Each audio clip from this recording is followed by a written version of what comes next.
क्योंकि आदमी को अपनी अक्ल और दूसरे का धन कभी भी कम नहीं लगता। लोग तरह तरह की बातें करते हैं। एक आदमी किसी महात्मा जी के पास गया, बोले महात्मा जी आपसे कुछ शास्त्रार्थ करना था। महात्मा जी बोले हम शास्त्र ही नहीं जानते तो अर्थ क्या करेंगे। अरे नहीं नहीं महाराज ये तो आपका बड़मपन है, आपसे कुछ पूछना था। क्या पूछना चाहते हो? बोले यही कहना चाहते हैं कि आपके भगवान में अक्ल कम है। महात्मा जी बोले धन्य हो, आओ भाग्य हमारे जो आप जैसे महापुरुष पधारे, वरना हम तो आज तक ये मानते थे कि भगवान में अकल नाम की चीज है ही नहीं।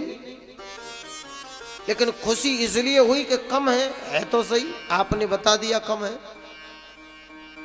वो आदमी बोला महाराज जी हम लोग कहें तो बात मान भी ली जाए, लेकिन आप जैसे महापुरुष कहते हैं भगवान में अकल है ही नहीं, कैसे? महात्मा जी बोले ऐसे अगर भगवान में थोड़ी बहुत अक्ल होती तो तुम जैसे कम अक्लों को पैदा ही काहे को करता जो उसी को कम अक्ल कहे। तुम जैसे कम अक्ल पैदा ही न होते, भगवान को ही कम अक्ल। लोग तरह तरह की बातें करते हैं भगवान को लेकर के। एक आदमी ने जोड़ लिया, सबको बिठा लिया, सुनो ये राम कृष्ण देवी दुर्गा हनुमान ये कोई भगवान नहीं है। लोगों ने पूछा क्यों नहीं है भगवान? अरे भले आदमी अगर भगवान है, भगवान एक होता है कि अनेक? लोग बोले सबका मालिक एक है। बोले सबका मालिक जब एक है तो उस एक भगवान का एक आकार दिखना चाहिए। हम कहते हैं गाय, तो आप आंख बंद करके देखो गाय का एक फोटो सामने आ जाएगा आपकी आंखों के। हम कहेंगे भैंस, तो आंख बंद करके देखो भैंस का एक फोटो आपके सामने आ जाएगा। हम कहें हाथी, तो हाथी का एक फोटो सामने आने लगेगा दिमाग में। और जब हम कहेंगे ईश्वर, तो ईश्वर का एक फोटो नहीं आता। किसी को बंसी वाला, किसी को धनुष वाला, किसी को गदाधारी, किसी को जटाजूट वाले, किसी को फरसा वाले। तो जो अलग अलग दिखे वो ईश्वर कैसा? ईश्वर एक है तो उसका एक रूप दिखना चाहिए। इससे यह सिद्ध होता है कि ये कोई भी ईश्वर नहीं है। लोग भोले वाले सीधे साधे हाथ जोड़ के वाले, वाह महाराज आपने तो बड़ी अच्छी बात कही, हम तो आज तक ये मंदिर उसके गुरुद्वारे के चक्कर काट रहे थे, आपने बता दिए ये तो सब अंधविश्वास है, कुछ नहीं है। अब लोगों को नास्तिक बनने में कितनी देर लगती है। ऐसे ही सत्संग ज्यादा हो रहे हैं आजकल, सत्संग के नाम पर कुसंग हो रहे हैं, ईश्वर से विमुख किया जाता है लोगों को। वहां अंधविश्वास, मैं प्रतिज्ञा लेता हूं, 22 प्रतिज्ञा जाने कितनी कितनी प्रतिज्ञा लोग दिलवाते हैं। एक साथ 5-5, 10-10 हजार लोगों को धर्म से विमुख कर देते हैं, खुद तो डूबते ही हैं, उन्हें भी ले डूबते हैं। हम तो मरेंगे तो मैं भी ले डूबेंगे सनम। एक महात्मा जी वहां खड़े थे, उन्होंने देखा इस मूर्ख ने इतने लोगों को विमुख बना दिया। महात्मा जी बोले सुनो सुनो भैया एक बात हमारी भी सुन लो, क्या कहना चाहते हो? बोले आपने मान ली इनकी बात, ईश्वर एक है तो उसका एक आकार दिखे, जो एक आकार में न दिखे वो ईश्वर नहीं है, अलग अलग दिखे वो ईश्वर कैसा? लेकिन हम आपसे पूछना चाहते हैं, सुनो, हम आपसे आंख बंद करके गाय, हाथी या गधा घोड़ा ये सब देखने को नहीं कहते। आंख बंद करके गाय मत देखो, भैंस मत देखो, हाथी मत देखो। हम कहते हैं बाप, आप आंख बंद करके बाप देखो। सब ने अपने अपने बाप का फोटो देखा। महात्मा जी ने पूछा सच्ची सच्ची बताओ, सबको एक ही फोटो नजर आ रहा है कि अलग अलग दिख रहे हैं? सबको एक ही बाप दिख रहा है कि अलग अलग? लोग बोले महाराज जी सबको अलग अलग दिख रहा है। महाराज जी बोले ये बताओ बाप कितने होते हैं? एक होता है कि बहुत? बोले बाप तो एक ही होता है। बोले फिर तुम्हें अलग अलग क्यों दिख रहा है? अगर बाप एक है तो एक फोटो दिखना चाहिए, अलग अलग क्यों दिख रहा है? एक आदमी खड़ा होके बोला ओ महाराज जी बाप तो एक ही होता है पर सबका अलग अलग होता है। महात्मा जी बोले बस यही हम समझाना चाहते हैं, ईश्वर तो एक ही होता है पर सबकी भावना का रूप अलग अलग होता है। ईश्वर तो एक ही होता है। जिनके रही भावना जैसी, जिनके रही भावना जैसी, प्रभु मुहूर्त देखी तिन तैसी, प्रभु मूरत देखी तिन तैसी। अजी प्रभु मूरत देखी तिन तैसी। प्रभु मूरत देखी तिन तैसी। भावना का रूप सबका अलग अलग होता है। एक आदमी सावन का महीना सोमवार का व्रत ओम नमः शिवाय करते हुए शंकर जी के मंदिर जा रहा था। हाथ में पूजा की थाली, उसमें ज्योति जली है, लोटा में जल भरा हुआ है, मिष्ठान प्रसाद रखा है, फूल माला रखी है, बेल पत्थर भी रखा है, ओम नमः शिवाय करा हुआ भाव से भरा हुआ जा रहा है। एक कुतर की आदमी रास्ते में मिल गया। बोले कहाँ जा रहे हो? बोले मंदिर। क्या फायदा? फायदा पहले पूछते हैं। अच्छा, क्या बिना फायदे के हम मंदिर नहीं जा सकते? क्या बिना फायदे के हम कथा नहीं सुन सकते? फायदा होगा हम तभी कथा सुनेंगे, फायदा होगा हम तभी भगवान का नाम लेंगे, फायदा होगा हम तभी मंदिर जाएंगे।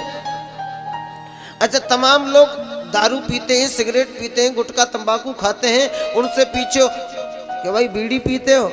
हाँ पी लेते हैं। क्या फायदा? सिगरेट पीते हो? हाँ पी लेते। क्या फायदा?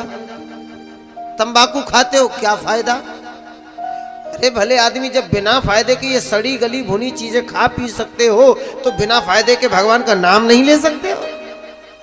बिना फायदे के मंदिर नहीं जा सकते हो? कथा नहीं सुन सकते हो? और यह मत सोचना कि फायदा होगा नहीं।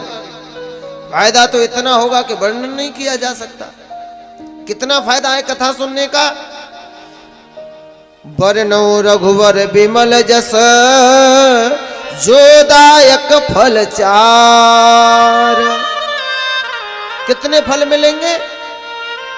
जो दायक फल चार। चार फल मिलने वाले, अर्थ, धर्म, काम, मोक्ष।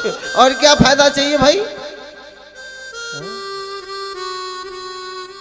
विभीषण जी गए थे राम जी की शरण में, क्या लेके गए थे? खाली हाथ गए थे, लेकिन जाते ही क्या? तुरते ही राज तिलकते ही सारा लंका का राज बना दिया। खाली हाथ गए थे, राजा बन गए। फायदा हुआ, अनेकों को फायदा हुआ। सुदामा को फायदा हुआ, मीराबाई को, तमाम लोगों को। अच्छा, उसने पूछ लिया मंदिर जा रहे हो? हाँ जा रहे। क्या फायदा? कुतर की आदमी बोला ये बताओ, भगवान ने तुमको बनाया या तुमने भगवान को बनाया? देखिए तर्क का दुरुपयोग। तुमने भगवान को बनाया, भगवान ने तुमको बनाया, तो असल बात तो यही है कि हमको ही भगवान ने बनाया। वो कुतर की आदमी बोला तो मंदिर में तो तुम्हारा ही बनाया हुआ भगवान बैठा है, फिर पूजा करने से क्या फायदा? बोलो, बुद्धि को झटका लगेगा कि नहीं? आदमी सोचने पे मजबूर ही हो जाएगा। फिर क्या फायदा? अच्छा तो क्या करें? बोले आओ कुछ ज्ञान विवेक की विचार बातें करें।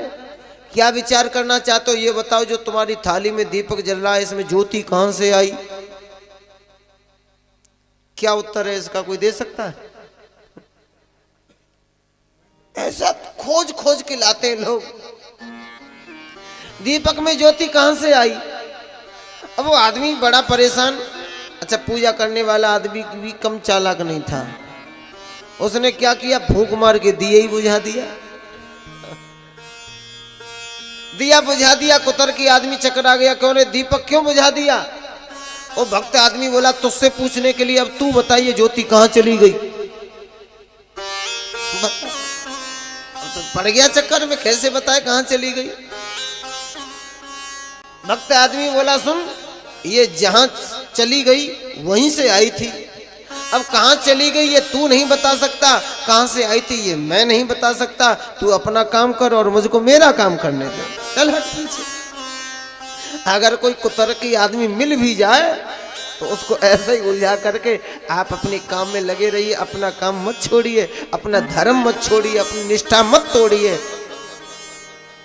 हाँ, लगे रहिए। अस विचार जही तजिए विरागी। अस विचार जही तजिए विरागी। हाँ मही भजहु तरक सब त्यागी। राम ही भजो तरक सब त्यागी। अरे राम ही भजो तरक सब त्यागी। राम ही भजिय तरक सब त्यागी।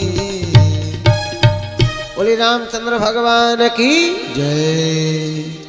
तो भाई अपने लक्ष्य से हमें भटकना नहीं है। सारे तर्कों को कुतर्कों को छोड़ करके भगवान का भजन करो। मान लो बेशक हम उनके प्रश्न का जवाब न देने पाए, हमारे पास न हो गए, लेकिन इसका मतलब यह नहीं है कि हम भगवान की कथा से वंचित हो जाओ। भगवान की कथा न श्रवण करें या राम नाम न लें, अपनी निष्ठा बनाए रखिए, पूरी पूरी बनाए रखिए, उसमें न्यूनता मत आने दीजिए।